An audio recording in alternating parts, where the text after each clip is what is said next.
get the value of c. So the c is going to be 1 minus d, which is 1 minus 4. So the c is minus 3. Hence, the function that you need is x power 4 plus x cubed minus 2x squared plus cx and plus, not cx, but minus 3x and plus d, which is 4 actually. So this is your required, what do you call it, function actually. Okay?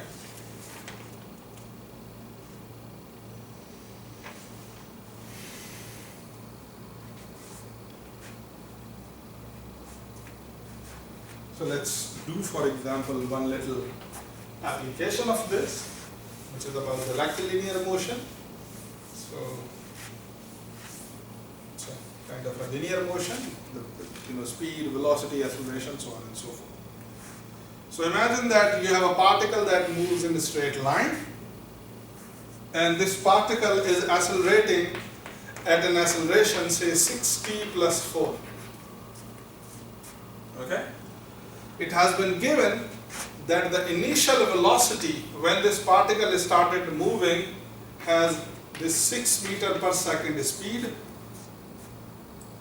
and the initial position that it has was 9 centimeter actually. Okay? So the place where, for example, it started its motion is 9 centimeter away from some location actually. So it started from motion here, and this distance is 9 centimeter actually. So what we have to do, we have to find s of t. In other words, find the position of the particle. If you have been given acceleration, find the position.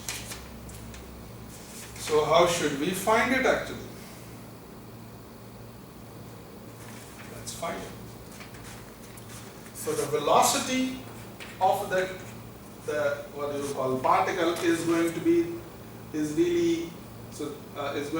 by finding the antiderivative. So what is the function whose derivative is acceleration? So find the antiderivative of a of t. As velocity is the derivative of position, so the position is antiderivative of the velocity.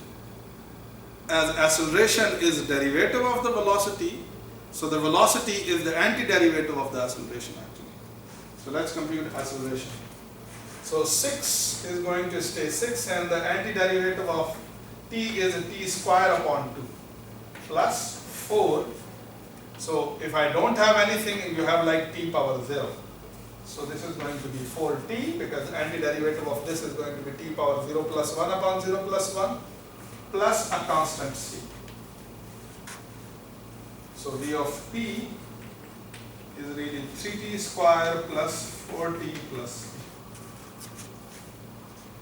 So how to find this constant? So I have been given a condition on what we call velocity. So the v of 0 is negative 6. So this is going to be 3 times of 0 plus 4 times of 0 plus c. So this implies that my c is negative 6. Hence, my velocity is now going to be 3t square plus 4t minus 6. So this is really the velocity of the particle. So what you have to find next is the position of the particle. In other words, what is the antiderivative of the v of t? So you're going to say s of t is going to be 3t squared. So 3 would stay same, and t squared is t cube upon 3. Plus 4, the antiderivative of t is t square upon 2, minus 6, the antiderivative of 6 is 6t plus a constant d.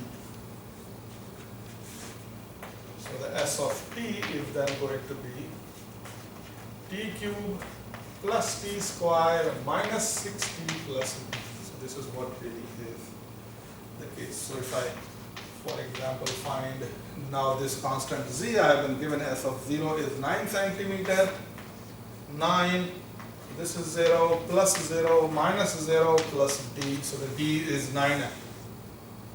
So this shows that d is 9. Hence, my s of t, the position of the particle at any time t, is really t cube plus t square minus 6t plus, what do you call, 9 actually.